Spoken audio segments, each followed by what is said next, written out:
Hey, what's up, guys? Alright, today I think I got a really good one for you. So the other day I was testing this Hifonics amp on my amp dyno, and we opened it up to do a gut shot, and I noticed that it looks an awful lot like the Soundqubed 2200D. So I posted the results of the amp dyno video on Facebook, on a couple audio groups, and I got a lot of shit saying that it was like the Soundqubed amp, that the Soundqubed is way better. This didn't quite do rated, so here's my amp dyno sheet. Most I could pull out of it was 2109 at 1 ohm at 13.24 volts. That is the most I could get out of this amp. So I had a lot of people saying that the Soundqubed would do way more, that it can't be like it, the Soundqubed is built way better. Even if they use the same board, it's built with better components, it'll kick this amp's ass, it'll do way overrated, all kinds of shit. So I'm here to do a comparison video. Whether I'm proved wrong, I'm fine with that. So what I did is I went out and I found an SQ-2200D. So I'm going to do a little comparison video. I'm going to do internal components, I'm going to do different measurements, I'm going to do amp dyno tests side by side, and show you exactly what the similarities and the differences are. If they're totally different, if I'm proven wrong, that's great. I would love this amp to do more than it's rated, or way more than it's rated. That'd be awesome. But from what I've seen, I don't think that's going to happen. I'm sure there's some subtle differences, but overall I think they're going to be the same amp. And the Soundqubed costs more. So let's see what happens. Okay, so let's look at the power supply side of this first. Basically the same layout. Different terminals, obviously, but everything's in the same locations. So not a whole lot going on this side. Alright, the input sides of the amp is where we're going to see some the most significant differences, I think. You can see that there are quite a few differences on the input side of this amp versus the Soundqubed. So one thing I noticed right off the bat is the Hifonics has a phase control and the Soundqubed does not. But the Hifonics also has a balanced input and the Soundqubed does not. So other than that, they're pretty similar controls. The gain on the Hifonics amp is 9 volts to 0.2 volts. Gain on the Soundqubed is 5 volts to 0.15 volts. So a little bit difference there. Subsonic is 10 hertz to 50 hertz compared to 15 hertz to 35 hertz. So a little bit different there. Low pass filter 35 hertz to 250 hertz, and low pass on this one is, get my camera to focus here, there we go, 20 hertz to 200 hertz. So a couple differences, I will admit that, definitely input differences. Both are strappable. Set up a little bit different. The Hifonics has in and out. The Soundqubed only has one jack and you just select the switch in and out. You still do the same thing on the Hifonics. You still have to select the switch. I'm not sure exactly why they felt the need to put 2 jacks there, but no biggie there.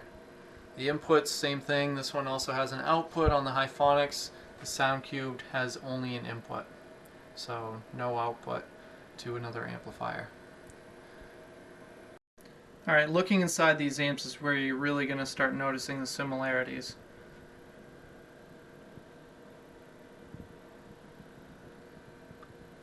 You can see they use essentially the exact same board layout.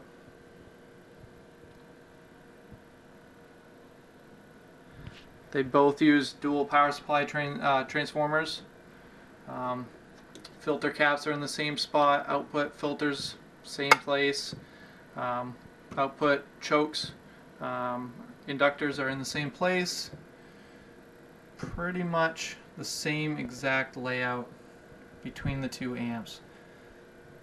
The power supply driver board is in the same place. The output driver board is in the same place.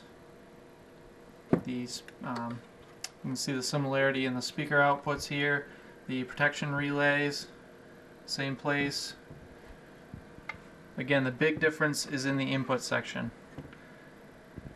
Clearly different input sections on each amp.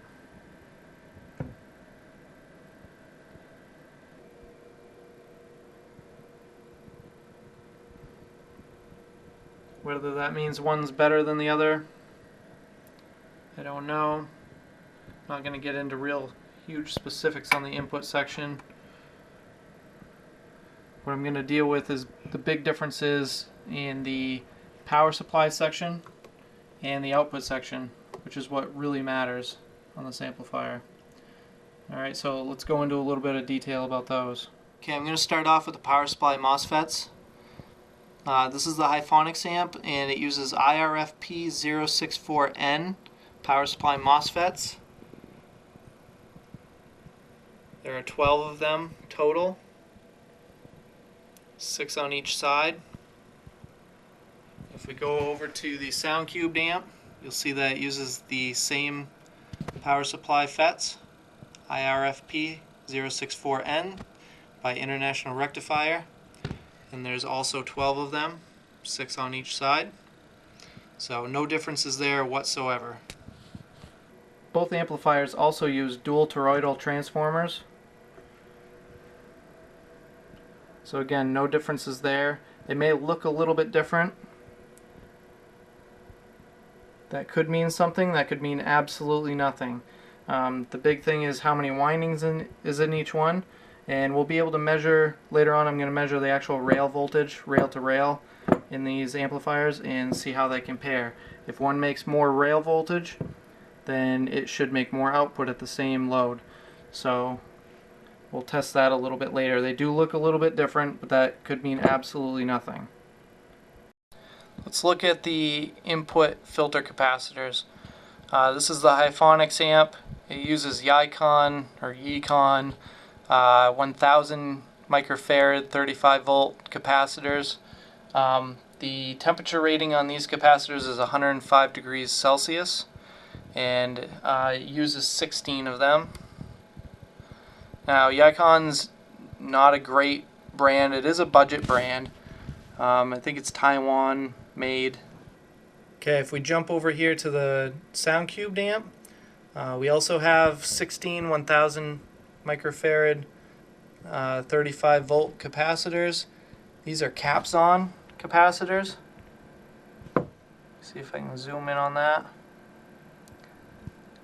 See the logo right there. Capson is a terrible capacitor. I've seen more of these things fail, mostly in like computer power supplies and stuff. They seem to fail in, but I do a lot of TV repair and I see tons of these fail. They're just not a great capacitor. Are they a lot worse than the Yicons? I wouldn't say they're a lot worse, but they are definitely on the low end of capacitors. Now we're back over here on the Hifonics amp, and we're looking at the power supply driver board. This amp uses a 2610 PWM pulse width modulation board. This is a really common board. It's found in a lot of amplifiers. So nothing real special here. If we hop over to the Soundqubed amp, this amp uses an SOB004 driver board. It is essentially the same in every way to the 2610 driver board.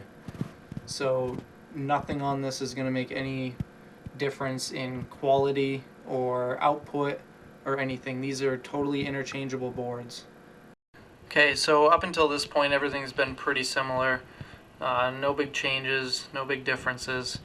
But now we move on to the rail filter caps. So this is the Hifonics amp. It uses Yicon 3300 microfarad 100 volt.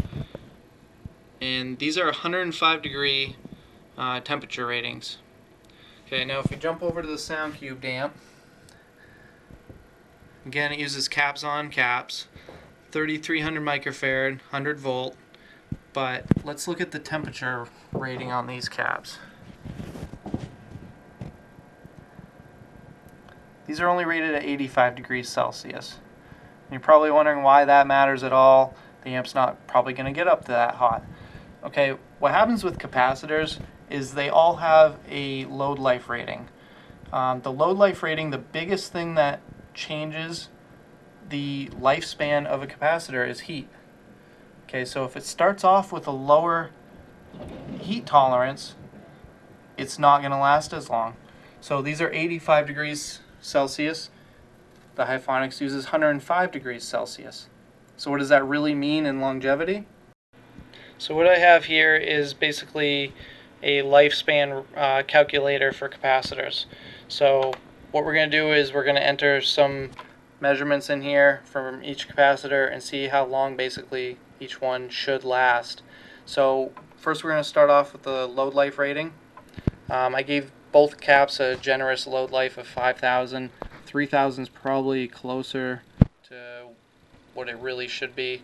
Maximum voltage rating of the capacitors, both were 100 volts. The operating voltage of the amplifier, we'll get to that later, both are 85 volts. Maximum temp rating of the capacitor, we're going to start off with the Hifonics at 105, and the ambient temperature, I'm figuring on 150 degree operating temperature, so that's 65 degrees Celsius. So if we click calculate here, we get 94,118 hours. So that figures out to be about 10.7 years. Okay, so that's quite a long time. That's about average for a capacitor. About every 10 years they start to dry up and they don't work as good. Alright, so that's pretty good. Well, let's just change this. We're going to go with the capacitors, the capsons in the Soundqubed amp that only have an 85 degrees Celsius temperature rating. What does that do for us? Look at that, 23,529 hours. That's only about 2.7 years. So you can see how using a cheaper capacitor with a lower operating temperature rating can dramatically change the lifespan of the capacitor and thus the amplifier. Once the capacitors start drying out, they're not going to filter as good, you're going to get noise, you're going to have all kinds of issues. Moving on to the output driver board. Again, we're back over at the Hifonics amp. This uses a 2610 driver board for the output FETs. Pretty generic board again, used in a lot of amplifiers. I see this board all the time. So extremely common. Nothing special here. The SQ amp uses a 1216 driver board. Again, same in every aspect. These are interchangeable. They're both generic boards. There's nothing special about each one. They both use the same components, so they're going to last the same. There's absolutely nothing special between each one of these driver boards. So nothing big here. Let's move on to the output FETs. Alright, we'll start off with the N-channel FETs. These are Fairchild FQP 19N20s. Not sure if you can see that or not, but the Soundqubed amp uses International Rectifier IRF 640N N-channel FETs. Alright, let's compare the N-channel FETs used in each amp. So this is the FQP used in the Hifonics amp. Operating voltage is 200 volts. If we go over to the 640 used in the SQ amp, it's also 200 volts. Nothing big there. Drain current is 19.4 amps. If we go over to the 640 in the SQ amp, it's only 18 amps. So a little bit less there. Alright, let's go to power dissipation. 140 watts on the Hifonics. 125 watts on the Soundqubed amp. So these FETs are probably going to fail sooner than the Hifonics. Temperature rating, 150 degrees Celsius. 150 degrees Celsius, so those are the same. Basically the biggest difference is the current capability, 19.4 amps compared to 18 amps, and the power dissipation, only 125 watts compared compared to 140 watts. Let's check out the P-channel FETs. The Hifonics amp uses Fairchild FQP-12P20, and the SQ amp actually uses a Vishay IRF-9640. Alright, so back at our sheet here, we have the FQP, has a voltage rating of negative 200 volts because we're dealing with P-channel FETs now. Same as the 9640 in the SQ amp. Current capability 11.5 amps compared to 11 amps on the 9640, so a little bit less there. Power dissipation 120 watts. If you notice, these are less than the N-channel FETs. P-channel FETs are usually the ones that fail in an amplifier. In fact, most amplifiers actually have more P-channel FETs than N-channel FETs. Not the case in either one of these amps. They use equal amounts. Not exactly sure why. Usually there's more P-channel FETs because the wattage rating's less. So if we go over to the 9640, it is a little bit more. So 5 watts more. Not too much, but it is a little bit better. And temperature rating, 150 degrees Celsius, 150 degrees Celsius. So the only difference on these ones are the FQP is a little bit better current capability, but a little bit less power dissipation. So in the N-channel FETs, the FQP was better at both. So marginal there. So not a huge difference there. And both amps essentially use the same output inductors, basically the same filter section here in both amps. So same output inductors. These are just blue basically instead of yellow, but they are the same ratings. This is 106K. See if I can focus in on this.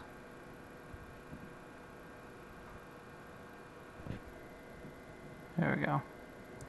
106K 250, and these are also 106K 250.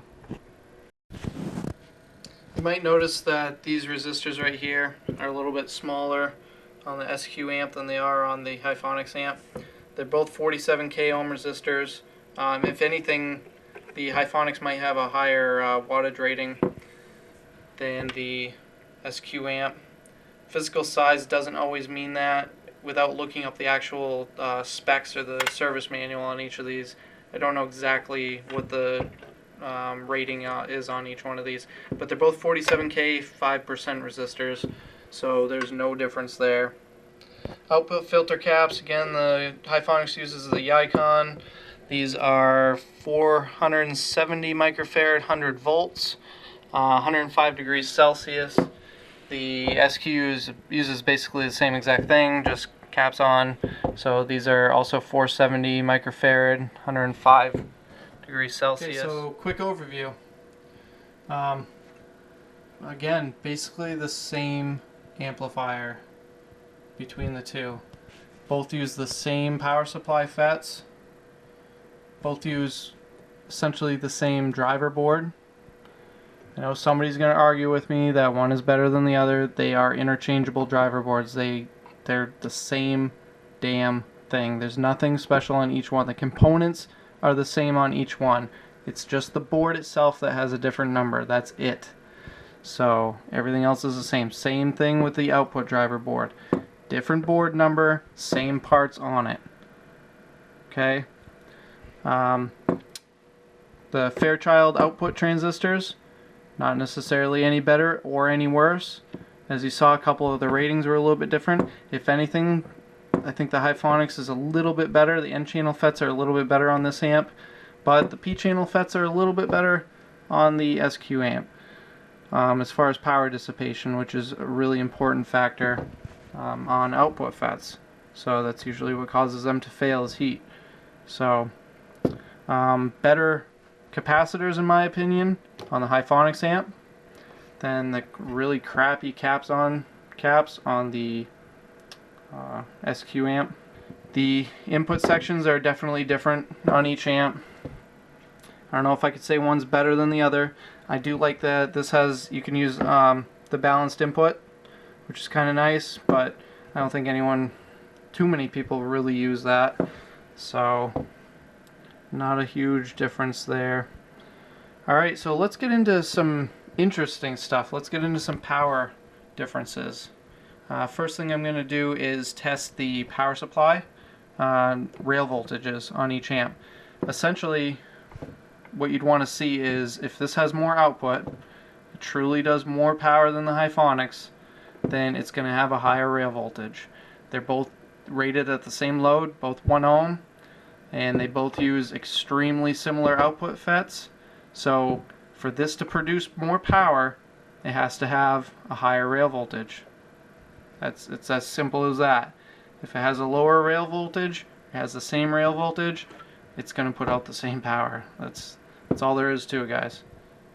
So let's get into that. Now what I'm going to do is go ahead and measure the rail voltage of the amplifier.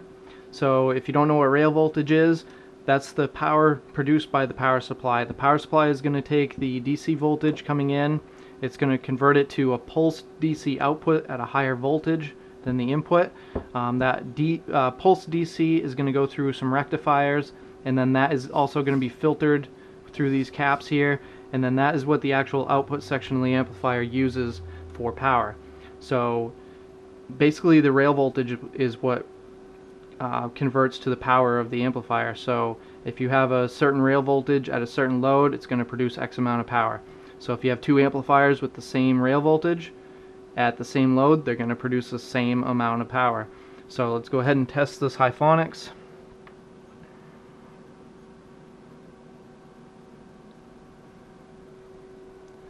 So we have 164 volts, and that's rail to rail. So roughly half of that, about 82 volts positive, and negative 82 volts is what's actually used. This is a half bridge amp, so about 82 volts is what's used at any given time, positive or negative. So, but that gives us a total rail to rail voltage of 164.3 volts. All right, it's hovering right around 164 to 164.4 or 164.5. That's going to change a little bit with input voltage. So right now we're at 13.9 volts roughly. So let's go ahead and get the Soundqubed amp hooked up, and we'll see what that has for rail voltage. Now we have the SQ amp hooked up. We're still right around 13.9 volts. I'm going to go ahead and check the rail voltage on this amplifier. Look at that, 164.3, you know, hovering right between those two, just like the other amplifier.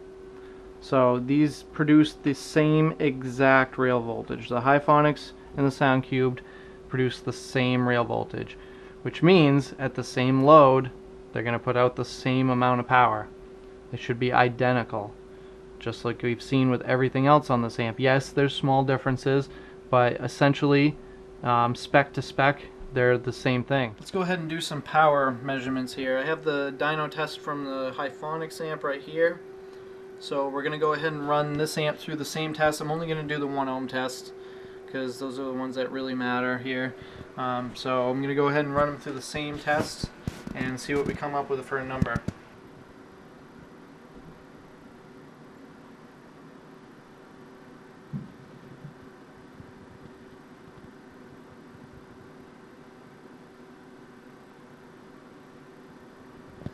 Alright, so 1149 at 12.61. Alright, so we actually got a little bit more wattage with just that extra little bit of voltage. So it is a little bit more than the Hifonics amp.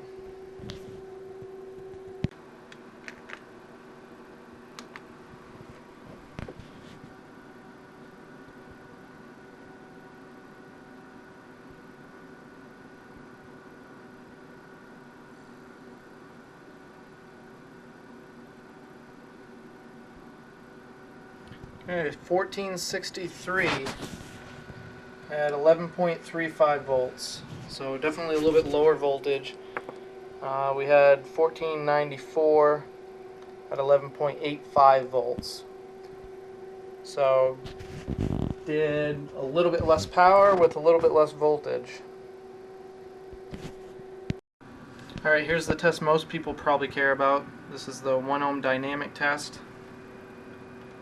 This is where it should produce its most power.